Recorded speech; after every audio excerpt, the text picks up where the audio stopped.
लक्ष्य श्यामा श्याम की प्रेम लक्षणा भक्ति को प्राप्त करना है। परंतु महाराज जी, मेरा प्रश्न यह है कि जो कर्म हमारी नजरों में पुण्य है, वही अगर दूसरों की नजरों में पाप है, ऐसी अवस्था में सत्य असत्य का बोध कैसे हो? कृपया समाधान। कैसे? हमें जैसे उदाहरण दीजिए। केवल कहने मात्र से हम नहीं समझ पाएंगे, आप उदाहरण दीजिए कि जैसे आपने एक किया और दूसरा उसे पाप कह रहा है।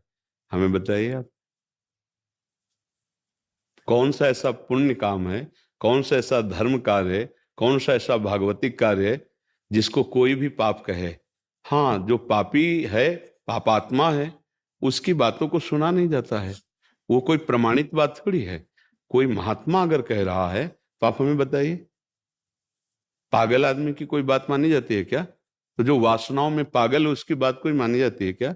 फाइनल में बात तो विवेकवानों की मानी जाती है, शास्त्र सम्मत मानी जाती है। आप शास्त्र सम्मत बात बताइए कि किस पुण्य को कहां पाप कहा गया है? आप किसको लेकर प्रश्न कर रहे हैं, किस बात को लेकर कहे हैं? हमारी जैसी है कि आपने स्वयं अपने हाथों से अपना बना हुआ भोजन लेना है और कोई दूसरा सोचे कि ये क्यों नहीं ले रहे या किसी का भोजन क्यों नहीं ले रहे। मतलब जो वैष्णव सावधानियां बताई जाती हैं, तो अगर दूसरा आदमी उसको समझे ना, आप हमारी बात, इसमें थोड़ा विवेक की आवश्यकता है। दूसरा कौन तुम्हें पूछेगा? कौन पूछेगा? कोई घर का प्रियजन होगा, समझ में आ रहा है? कोई घर का प्रियजन होगा, कोई आपसे संबंध रखता है, वो होगा। यदि वो निषिद्ध भोजन पाता है तो हम उससे प्रार्थना कर देते हैं कि हम भगवत मार्ग के पथिक ये नहीं पा सकते हैं। अगर वो अच्छा पवित्र भोजन बनाता है तो उनसे भगवान को अर्पित करके पा लेते हैं। तो उसमें विवेक की आवश्यकता है। उसमें कोई द्रोह या निषेधात्मक वृत्ति या पाप, ऐसा कोई यहाँ तो सवाल नहीं उठता है। बात समझना है। हाँ, अगर ऐसे कोई गली चलते किसी को भोजन के लिए थोड़ी कहता है। एक प्रियता होती है, एक संबंध होता है। उस संबंध से जैसे वो चाहता है कि मेरे, तो अगर वो निषिद्ध भोजन नहीं है, वो त्याज्य भोजन नहीं है, तो उसे हम भगवान को अर्पित करके पा लेते हैं, उसकी खुशी के लिए। उसके हृदय में श्री भगवान विराजमान है। लेकिन यदि निषिद्ध है तो हम उससे प्रार्थना कर देते हैं कि हम देखो भगवत मार्ग के पथिक हैं, हम ये पदार्थ नहीं पाते हैं, इसलिए हम नहीं पा सकते हैं। तो उसमें कोई बुरा मानने की या पाप की कोई तो बात ही नहीं है जी। हरवंश पराशर जी, पंजाब से। राधे राधे। राधा वल्लभ श्री हरिवंश महाराज जी, दंडवत प्रणाम।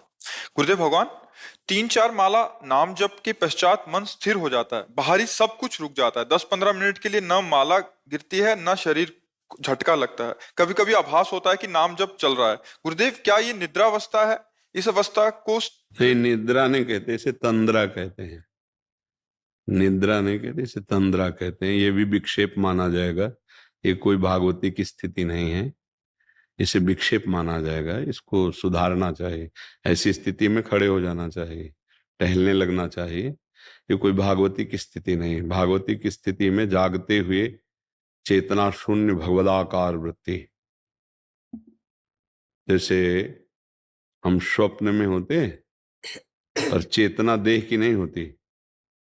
वो स्वाप्निक शरीर की कल्पना में, तो ये कल्पना नहीं होती है, सत्य में होता है, क्योंकि सत्य स्वरूप भगवान का है। तो उसी में वो स्थित है और उसे बाह्य शुद्ध नहीं है।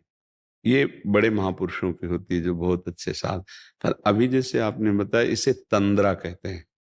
कि नाम भी हो सकता है चल जाए थोड़ी देर के लिए, ना बेहोशी है ना जागृत है, इसे तंद्रा कहते हैं। अगर बेहोशी हो गई तो निद्रा हो गई, अगर बेहोशी नहीं हुई जागृत अवस्था हो गई, लेकिन जागृत भी नहीं है और नींद भी नहीं है, उस अवस्था को तंद्रा कहते हैं।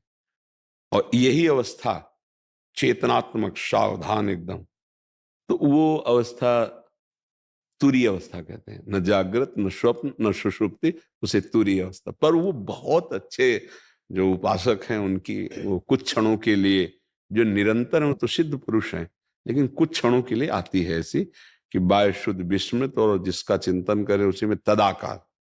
तो ये थोड़ा टहलो उस समय, बैठ करके ना, थोड़ा टहल करके उसको कर लीजिए, नाम जप कीजिए। क्योंकि अगर इसको कोई स्थिति मानने से फिर घाटा हो जाएगा। ये कोई स्थिति नहीं है। समझ पा रहे हैं आप? हाँ, कि इसको आपको लगता कोई स्थिति है, ये तंद्रा है, ये प्राय हो जाती है। तो स्थिति पे आने के लिए इसकी नाम जप का अभ्यास चलते फिरते उठते बैठते ऐसा करना चाहिए। बैठ के भी थोड़ा जप लेना चाहिए, पर चलते फिरते और क्रियारत होकर भी अभ्यास करना चाहिए। माता बहनों सबको पोछा लगा रहे, सोहनी लगा रहे, नाम जप कर रहे। गृहस्थी में भजन बैठ करके कम और क्रियाशील होकर ज्यादा। चलते क्या जाता है, राधा राधा राधा राधा, आराम से चल रहा है। हम ऑफिस जा रहे हैं, ऑफिस में बैठे हैं, जब बात कर रहे हैं तो बात कर रहे हैं, खाली हैं तो नाम जप कर रहे हैं। बहुत समय ऐसा मिलता है जिसको हम लोग फालतू में बर्बाद करते हैं। उस समय को यदि हम भजन में लगा ले तो बहुत बढ़िया गृहस्थी का भजन हो जाए। गृहस्थी भी भगवत प्राप्ति में समर्थ है, ऐसा नहीं कि गृहस्थ भगवत प्राप्ति नहीं कर सकता है। हाँ, नाम और बढ़ाइए और थोड़ा टहल करके जप कीजिए। जी।